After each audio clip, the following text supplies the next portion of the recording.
Just wait for a couple of minutes, wait for people to join, and then we'll start.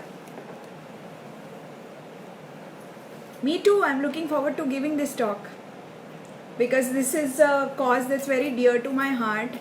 I come from Kunkulim, I grew up in that village, and this is my history, this is my story, this is my legacy and my heritage. So, obviously, I'm very excited about this. And I thank Yugantar for giving me this opportunity. It's a very nice page, Yugantar. They are on Instagram, they are on Twitter, and they are on Facebook.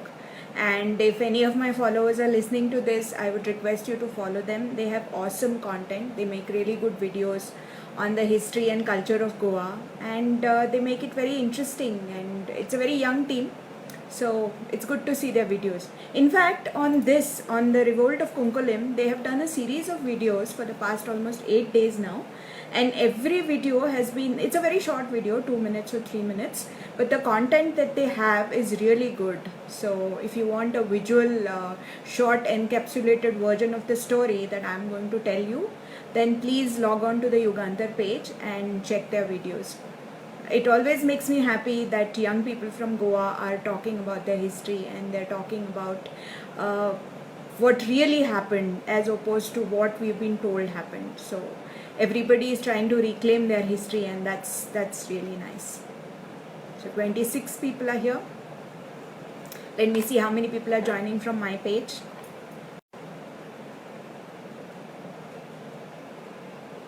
Namaste everybody, thank you for joining me.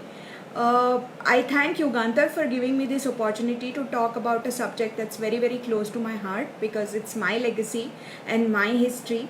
Those who don't know, I am from this village called Kunkalli, about which I'm going to talk right now.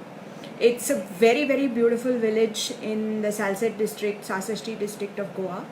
And ever since I was a child, this is a story that I've heard. I've heard it from my grandfather, I've heard it from my uncles, I've heard it from my neighbors, I've heard it from my father's friends, I've heard it from the descendants of the people who actually fought. It's a very thrilling tale, and it's a tale that everybody should know. It's a tale not many people do know, but it's a tale that everybody should know. Because in 1583, that's more than 430 years ago. In fact, today 15 July is the 437th anniversary of the revolt of Kunkulim. So on this day, almost more than 400 years ago, the entire village of Kunkulim, they rose as one, and they fought against the Portuguese colonial powers and the Jesuit missionaries. This was the first time that a local Indian population had revolted against a white European colonial power. And this was a spontaneous popular uprising. That is what is very important and very interesting about the revolt of Kunkulim. It was not led by a king, it was not led by a senapati, it was not led by one particular person, but the entire village rose as one because they had had enough. So what was this reason? Why did the people of Kunkulim or Kunkalli came together, and why did they decide to fight the Jesuit missionaries and the Portuguese? It's a long story. It's a very interesting story. So let me try and tell you the story the way my grandfather told me. It's a story I'm going to tell you. I'm just going to tell you. In Konkani they say Kani Santa. Aaj tumka haan fakta ek Kani Santa le. I'm just going to tell you a thrilling story of what the people of my village did. So,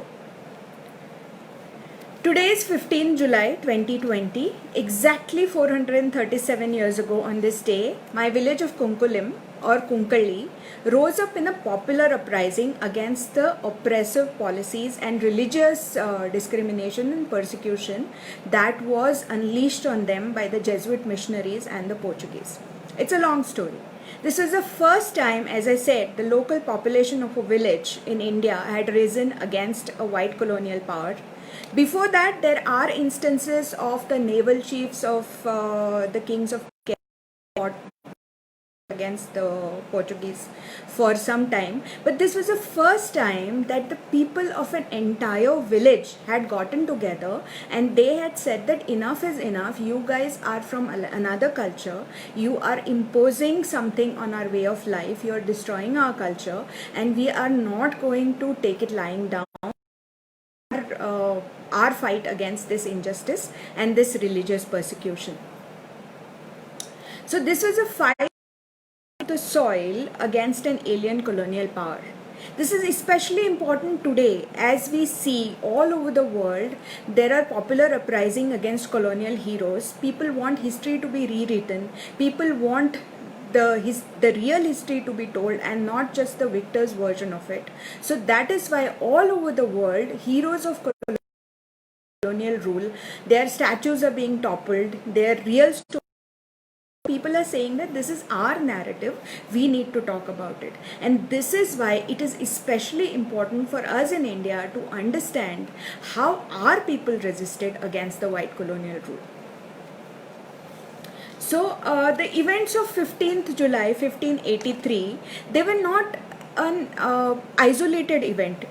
Events of such magnitude are never isolated. It just doesn't happen that one day people of a village decide to come together and fight a colonial power, and obviously the colonial power is powerful, which is why they are here, which is why they are ruling you.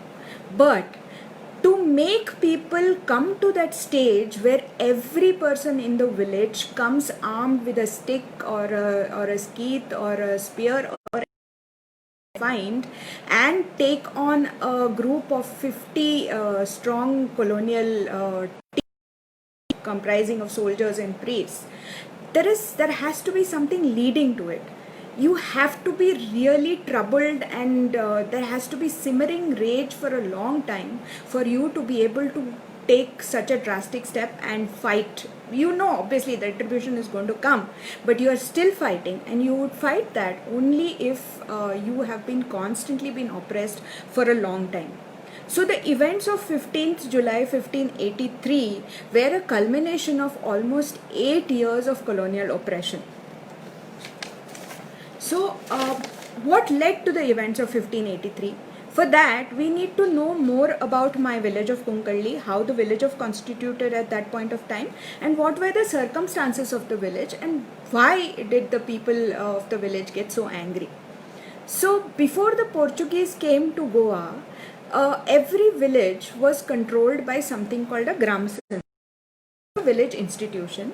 The village institution was composed of the prominent representative, all the people staying in that village, and the Gram Sanstha used to meet and they used to take important decisions about what crops to plant, how much area should be under plantation, what are the rotation of the crops, whatever returns that you get, how it is to be distributed, how the community is going to celebrate the festivals, how the temples are going to be managed, how the religious and socio-cultural activities are going to happen. All that was decided by Sanstha. It was a very, very democratic approach. And every village had access to their own funds and access to the decision making. Now Kunkalli was a Kshatriya village. It was a village where the Gaonkars are the native inhabitants of the village. They were from a Kshatriya clan and they were divided into 12 Vangods. Vangods meaning clans of Kshatriyas. And all these Vangods, they lived in demarcated their own neighborhoods where they had their own small temples, and the areas were named after that particular clan. Even today, if you go to my village of Kunkalli, you will find the names of certain which are still named after those clans, even though there may be very few people from that clan actually living in that area. So for example, you have something called a Bekliavado. That Bekliavado is called a Bekliavado because a clan called the Banklos used to stay there. So let me read out the names of the 12 Vangods. The 12 Vangods of Kunkalli were called Mahal, Shetkar, Naik, Mangro, Sondro, Tomdo, Porop, Siddhakali, Lokakali, Bandekar, Rovno and Banklo, as I explained to you earlier. And these people were in charge of the Gram Sanstha, and they were their representatives would meet and they would decide all the matters relating to the village, the economic matters, social matters, religious matters, everything. And the Gram Sanstha was an autonomous institution, and no matter which power ruled Goa before that, whether it was Adil Shahi, whether it was the Kadamba rulers or whatever, nobody actually interfered with the Gram Sanstha. The Gram Sanstha was autonomous, and people pretty much, the rulers pretty much left. The Gram Sanstha built its temples, the Gram Sanstha organized the festivals, the Gram Sanstha organized the religious life of the village. But when the Portuguese came, they attacked this Gram Sanstha in a very fundamental way. So in 15 this by about 1565, 1567 to 1570, the Portuguese had embarked on a policy of destruction of temples, Hindu temples, and aggressive evangelization of the local population. So in Bardes, Tiswadi and Salsette, which were the old conquistas, which were the talukas which were first controlled by the Portuguese, there was a very aggressive program of destroying all the Hindu temples and forcibly converting people to Christianity. And Jesuit missionaries were actually let loose in Goa with the mission that they should convert the local population to Christianity using any means possible. So many of these people, they were very brutal and very oppressive, and the Portuguese colonial power, that is the secular power, the soldiers and the viceroys, they were totally in awe of the Jesuit missionaries, and they would provide the force, whereas the Jesuit missionaries would provide the religious persecution. In 1567, there was a fort called the Fort of Rachol in South Goa in Salsette. The captain of the fort, Diego Rodriguez, who is one of the chief villains of this story, he had destroyed the temple of Lotulim near to Rachol. And even today, there is no temple there. The church has been built in that particular place. And the local population actually appealed against this destruction, that the captain has to rebuild the temple. But this man was so much in control of the Jesuits that he actually managed to get a decree to demolish all Hindu temples of Salsette instead of rebuilding the temple of Lotulim. And in the next year, that is in 1568, Rodriguez managed to destroy over 280 Hindu temples in the district of Salsette alone, which basically means that every big temple in every village of Salsette, Sasachti, that district, was destroyed.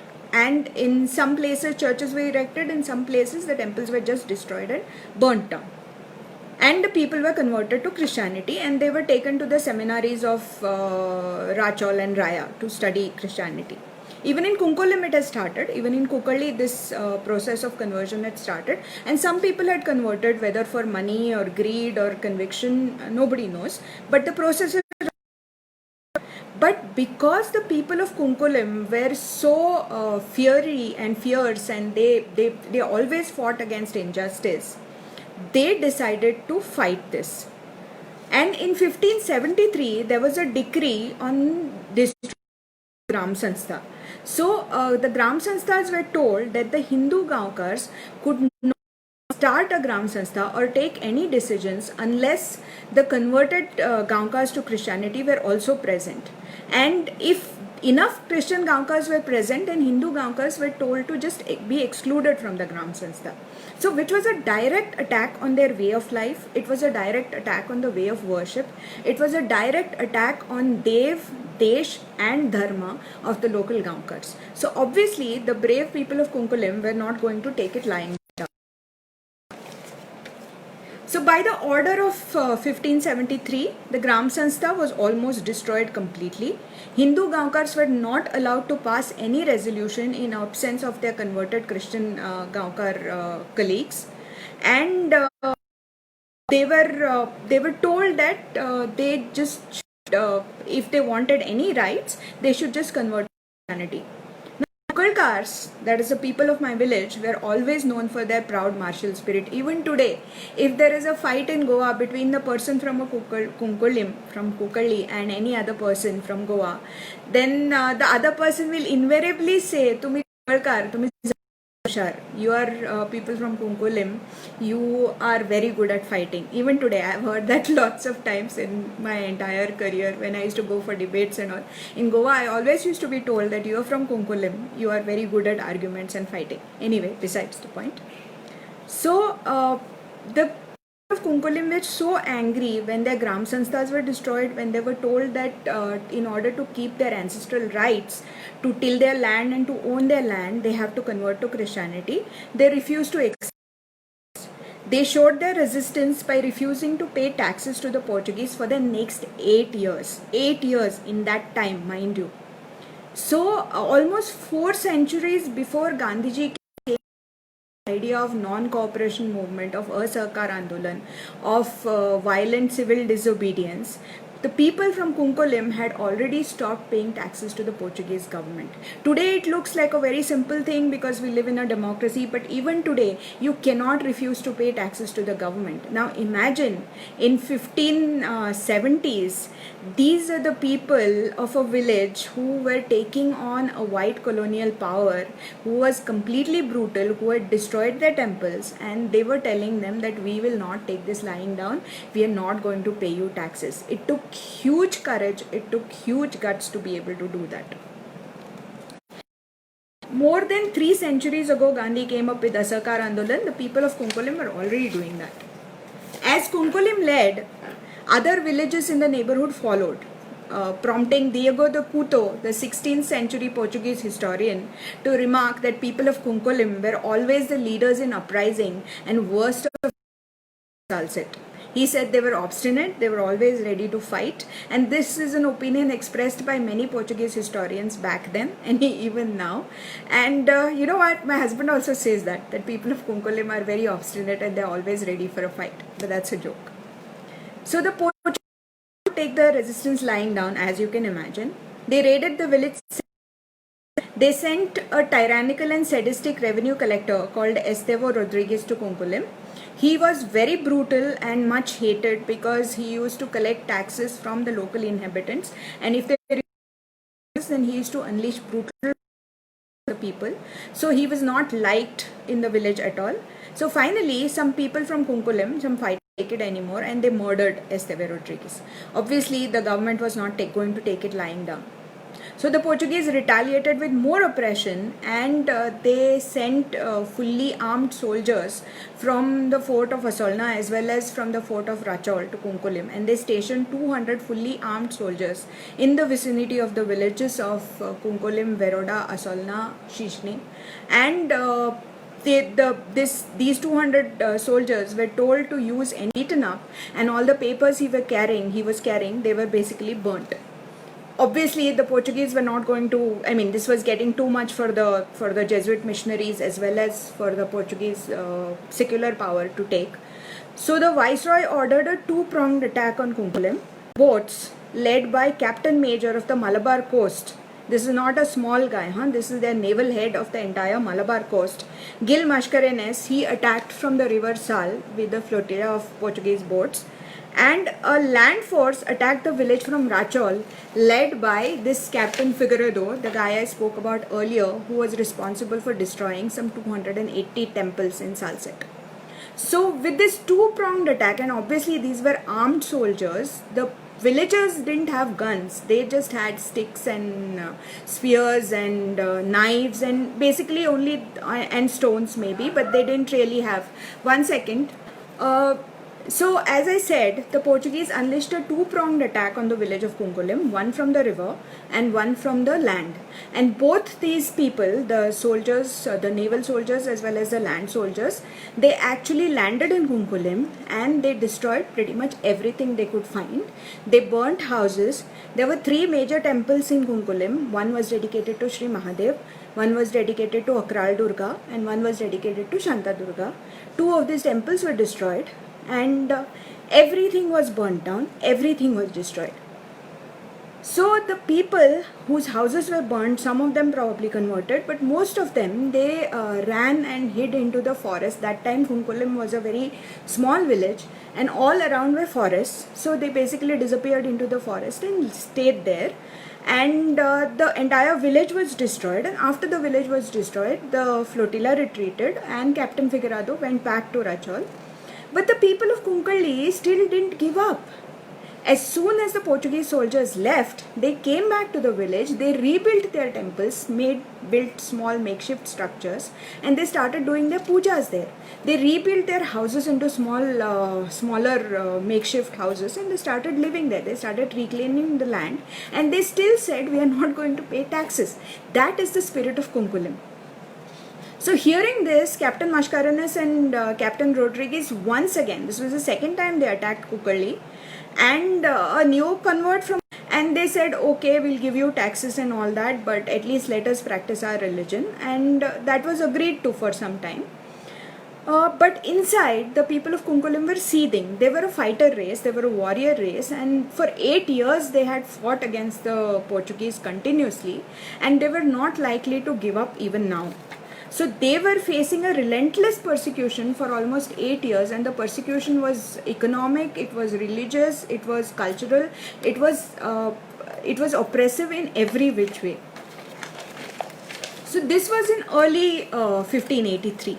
But the people of Kunkalli still refused to convert.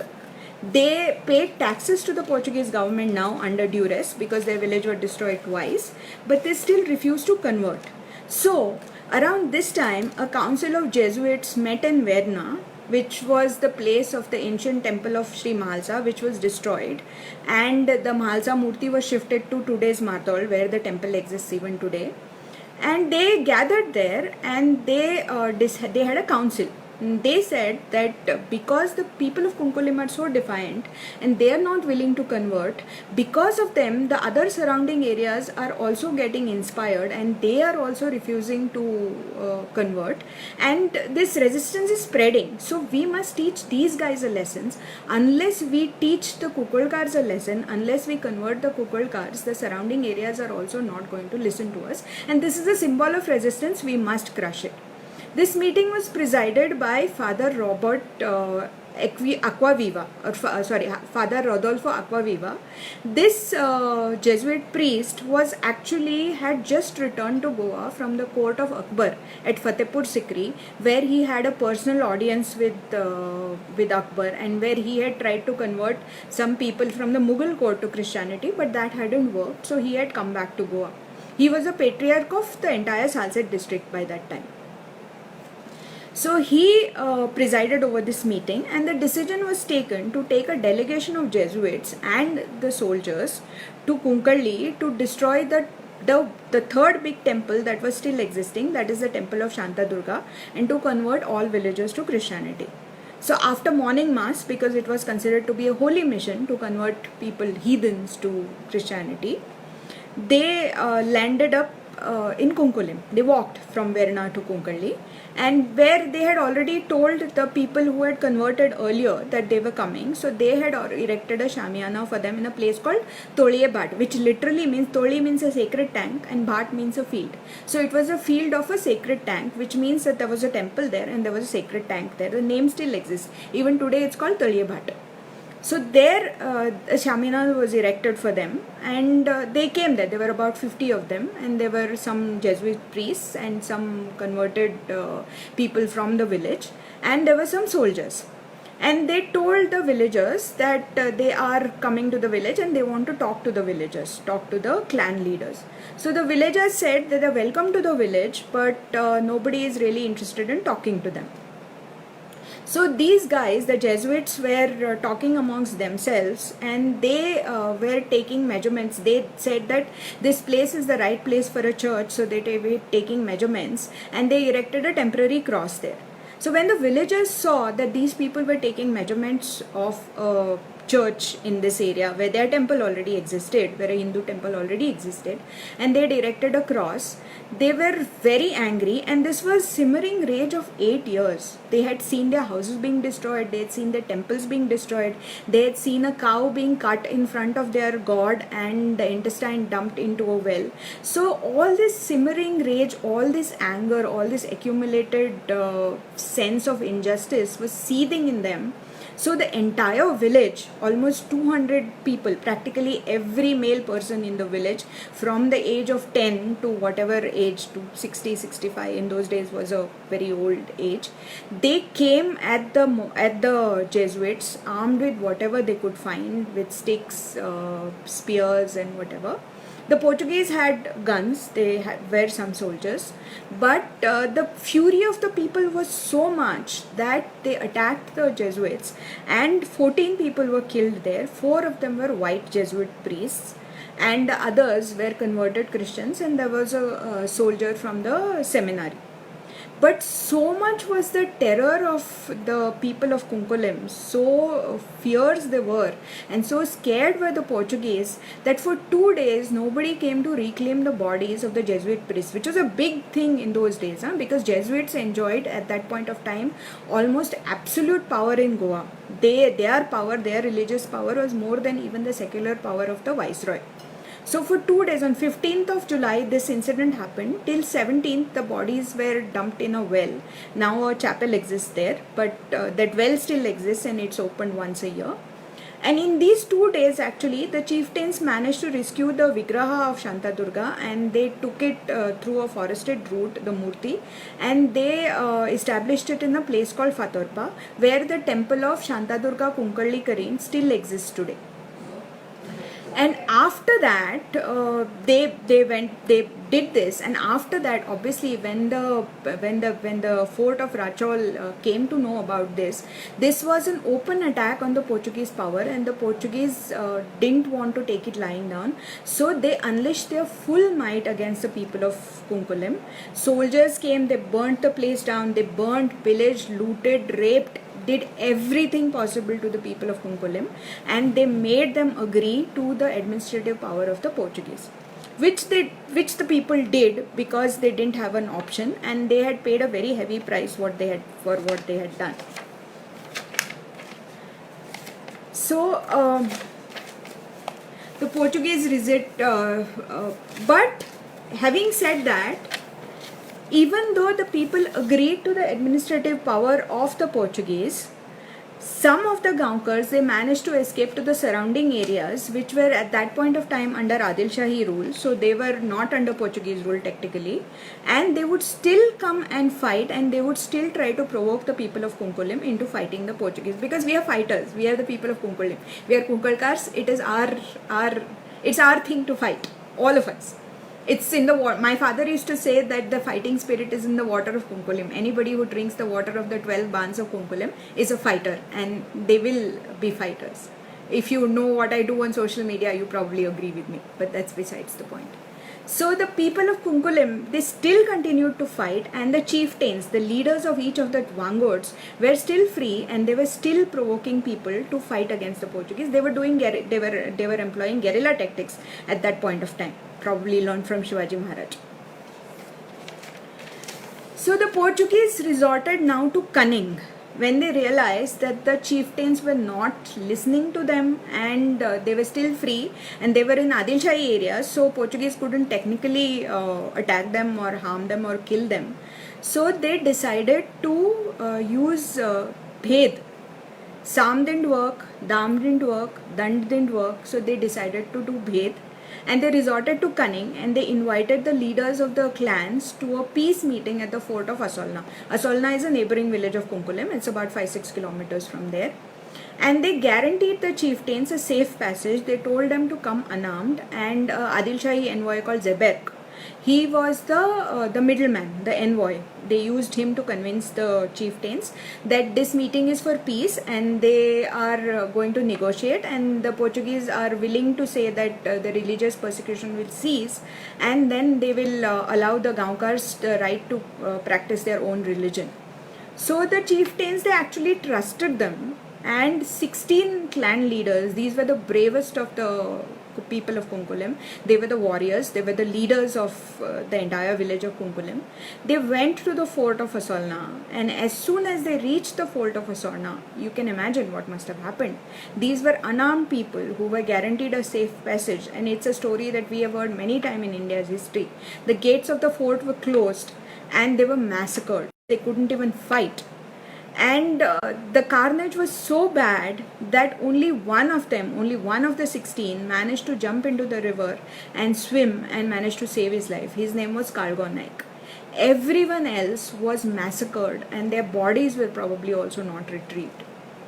This was such a horrible incident in the history of Goa that even the Portuguese felt ashamed of it. Even they were ashamed of their cowardice, and they were ashamed of their cunning. So because of that, they themselves burnt down the fort of Asolna, and they built a church there to atone for it, maybe, probably. But After this, the resistance movement of Kunkulim sort of broke its back, because the leaders, in one stroke, the entire leadership was destroyed. And after that, the Portuguese destroyed the Gram Sanstha, they disbanded it completely, and they gave away the lands of Kunkulim and Veroda to a Viscount. So that's why those lands were known as Count's lands. His name was Viscount João de Silva. The act was so heinous that the Portuguese themselves tried to erase all signs of it. But the terror of the people of Kunkulim was such that even in 20th century, Portuguese officials did not want to stay the night in Kunkulim. They were always afraid that something would be done to them. So they would finish their work and they would go back to Madgaon or Naveli or wherever, but they would not stay the night in Kunkulim. And even after that, even in the 20th century, when outfits like Azad Gomantak Dal were fighting the Portuguese in Goa, most of the volunteers, the toughest and the bravest volunteers, actually came from Kunkulim. The attack on Kunkulim Armory, which was led by my father, incidentally, Prabhakar Vaidya, he led a group of people who were all descendants of the same braves of Kunkulim, and led an attack on Kunkulim Armory, which is still talked about. And after that, for the first time in 450 years of Portuguese rule, a curfew was imposed in the town of Kunkulim. This is the first time. And my father has written in his memoirs that when they were attacking and when they were escaping after the attack, after the successful attack, they actually chose the same route that the chieftains had taken when they had killed the Jesuits and they were taking the Murti of Sri Shantadurga to Fatarpa. So in a way, after almost 350 years, the braves of Kunkulim were retracing the same path of their ancestors. The names of the 16 chieftains brutally murdered by the Portuguese by deceit are Kalgo Naik, he was the only one actually who managed to survive, Molko Naik, Wag Naik, Santu Chati, Ramgada Naik, Khampuru Naik, Shabu Naik, Topi Naik, Jang Naik, Polputo Naik, Botsro Naik, Shanta Shet, Vithoba Naik, Yesu Naik, Guno Naik, Jivlo Naik. These 15 men are the true martyrs of Kunkulim, not the 4 white Jesuit priests killed by the villagers. But the church built a chapel there at Toliabad where the temple used to be, and that chapel, and they erected 2 crosses for the 4 Jesuit priests, and they call it Martyrs Chapel and they call it Martyrs Cross, whereas in reality the real martyrs are these chieftains who were called by deceit by the Portuguese to the fort of Asolna and they were killed there. Also, it's interesting to know, especially in the current context when Black Lives Matter is such a big movement in the world, that the church, the Catholic Church, they beatified the 4 Jesuit priests because obviously they had died for Christ. And there is a church in Lisbon also. I've been to that church. That church was built in honor of the martyrs of Kunkulim. But they did not beatify the native converts to Christianity who were killed on the same day. The church was being racist. They only beatified the white people and not the natives. The natives who neo-converts were killed by the villagers were forgotten, and there were no monuments erected for them, no churches erected for them because they were brown and they were not Portuguese. Today, goddess Shantadurga Kunkallikari is worshipped by the entire people of Kunkulim, including the Christian Gaonkars as well as the Hindu Gaonkars. And every year on Rangapanchami day, a palki of the goddess, it retraces the same route that the chieftains had taken when they'd taken the Murti from Toliabad to Fatarpa. They come on foot bearing the palanquin of the Devi. And there are 12 umbrellas. The festival itself is called Sotryo or umbrellas. And there are 12 umbrellas which are representative of the 12 vanguards of the Kshatriya clan who fought against the Portuguese. And even today, 2 of those clans now don't have any Hindu descendants anymore because maybe all of them converted. But the Christians who know what is their ancestry and who are very proud of the vanguard that they belong to, they carry the umbrellas of Devi Shantadurga Kunkallikari even today, and they come to Kunkulim. My uncle used to sing a very poignant song of composed by the people of Kunkulim. It went something like this: Mamai Saibini, Pauli Molangini, Kanakode Zata Kini Kini. It was the song of longing. It was the song of longing sung by the neo-converts when they heard that the palki of Devi Shantadurga Kunkalli was retracing its route and coming back to the place where the temples used to belong. And they couldn't go and worship, but the sounds of the bell, that was making them emotional. So this memory, this collective memory of pain of the Kunkulkars, of the valiant fight of the chieftains of Kunkulkars, was carried for generations in stories, in memories, in songs, and the memory still exists today. Even today, if you go to the temple of Shantadurga Kunkalli, you will find so many Gaonkar Christians there who have come to pray and who have come to do Kaul Prasad there, who are, before they start anything new, they want to ask the goddess whether they can or they cannot do that, and they do that in the Hindu temple as well. People nowadays call it a syncretic history or a cultural history, but the point is there were temples in Kunkulim which were destroyed and people were converted by force, and nobody can forget that a priest actually cut a cow in front of a temple and threw away the intestines in a sacred tank in order to convert the people of Kunkulim. Today there are narratives saying that, oh, it was not a religious struggle, the religion didn't have to pay any part of it, it was just a cultural uprising. Yes, it was. It was. What is culture? Culture is also your faith. Culture is also how you worship. Culture is also your stories. Culture is also your songs. Culture is also the way you live your life. And if that is attacked, and if somebody is imposing a completely alien way of life, and the people of the village rise up in uprising, and for 8 years they struggle, they don't pay the taxes, they refuse to give up. Twice their village is destroyed, their houses are burned, their temples are destroyed, but they still don't give up. It's a tale of great valor. It's a tale of great poignancy. It's a tale of great pathos, actually. It is very sad, and it really hurts me that this story is not part of mainstream history narrative in Goa even today. And there have been politicians of all political parties, all political hues, who have promised that this was going to happen. Mr. Parrikar, when he was a chief minister, he had said that I will institute a committee that this story should be included in the school textbooks, but that didn't happen. Shantaram Naik, who was the Congress MLA from Kunkulim for many years, and he was also a Rajya Sabha MP, I think. He had also said that I am going to make a deposition to the HRD ministry that this should be included in the school textbooks, but even that didn't happen. The ex-MLA of Kunkulim, Rajan Naik, of the BJP, of the first Modi term, even he had said that this story should be part of the school textbooks. It should be, because our children should know what their ancestors did, what is the price that they paid.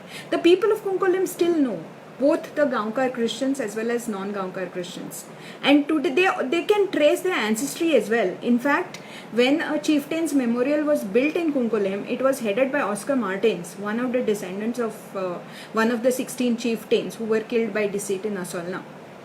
It was not. It is not Hindu against Christian. It is a fight for the common culture. It is a fight for a common story. People realized that it was their temple. My father had a very close friend called Father Plantan Faria. He was a Catholic priest, a serving Catholic priest. I don't know if he still lives or not. If he does, I would like to be in touch with him. He had written a book in Konkani called Konkole Ek Mohan Gaon. And he had said in no unequivocal terms in that book that history is history and our temples were attacked. And this is not just me saying hearsay. Goan journalist called Maya Bhushan Nagvekar had to be able to find online. Even there, Father Faria had said the same thing, that the attack was on our way of life, it was on our culture, it was on our temple, and he was a serving Catholic priest. In fact, in 1983, there was a big movement in Kunkulim to establish an independent church of Kunkulim, because it was a fight between the Gaonkars and the non-Gaonkars, and they wanted to break away from the official Catholic church and establish an independent church of Kunkulim. This is the story of Kunkulim chieftains. This is the story of a village's fight against a brutal colonial power. It is a fight of David against Goliath. Our village had people who didn't even have arms at that point of time, but they had this strong desire for freedom, they had this strong valor, they had this strong desire to fight. And they didn't fight for one day, they fought for 8 years. If you imagine that, if you imagine in those days when education was not there, democratic rights were not there, you didn't have social media to shoot a video and say that, oh, my temple is being destroyed or my religion is being attacked. In those days, can you imagine how our people must have fought against a brutal Portuguese power and the Jesuits? It requires tremendous courage, and I'm very proud to be a daughter of Kunkulim, and whatever courage that I have today, whatever little that I might have, is thanks to the legacy that I cherish, that I think it's my legacy, it's my history, because these are my people. Hindu culture talks a lot about 4 debts that every Hindu is supposed to pay. One is Devran, that is debt to the gods. One is Rishirun, that is debt to the rishis. One is Pitrurun, that's debt to your ancestors. And the last one is a Bhutarun, that is a debt to all sentient beings, because you are a part of the cycle of life. In a way, today when I talk about the story of the chieftains of Kunkulim, I try to pay my Pitrurun a little bit. I tried to pay off the debt to my ancestors, because Kunkulim gave my family home. My family used to belong to a place called Verna Nagwa, twin villages of Verna Nagwa, where the temple of Mahalsa Narayani was originally situated. So when the Portuguese came down and when the Jesuit missionaries destroyed the temple there, my ancestors, they moved to Kunkulim, because the people of Kunkulim still believed in Dharma, still fought for their Dharma, and Kunkulim gave them refuge. And for the past 450 years, Kunkulim has been our home. Kunkulim is my story, Kunkulim is my history, which is why it gives me immense pride to talk about the valor of the chieftains of Kunkulim. It is a legacy that I'm proud of, and it's a legacy I want every person, not just in Goa, but all over India, to know about this story, because this is the first fight for independence actually. Much before 1857, much before the first war of Indian independence, people from a village, ordinary, uneducated people from a village got together, they got united, and they fought against a brutal colonial rule. They were disadvantaged, they didn't have the arms and ammunitions, they did not have the political power, but they still fought. And that tale of courage is something that I think we should all be proud of, and we should all remember the chieftains of Kunkulim as the true martyrs and correct this narrative. It is time, even as the whole world moves towards correction of history, even as the whole world moves towards a fight against colonialism and wants to relook at its old colonial heroes, why should Goa call these 4 Jesuit priests as the martyrs of Kunkulim? The real martyrs of Kunkulim are the chieftains of Kunkulim. I leave you with this thought. Thank you. I'm going to end with Konkani. हे talk दितना म्हाका खरोखर मनांतल्यान आनंद जालो, कित्याक ही म्हजी काणी, ही म्हज्या गांवची काणी, ही म्हज्या गांवच्या आदल्या पुर्वजांची काणी, आनी ह्या इतिहासाचे आमी साक्षी आसात, ह्या इतिहासाचे आमी वारसदार आसात. त्या इतिहासाची याद आमी सदांच दवरची. आज कोण आमी आसात, Hindu Christian, doesn't matter. It's a history of our ancestors, it's a tale of our ancestors valor, and it is something that we should know, we should respect, and we should understand that this fight was not just for cultural hegemony, was not just for economic reasons, it was a fight for Dev, Desh and Dharma. Thank you.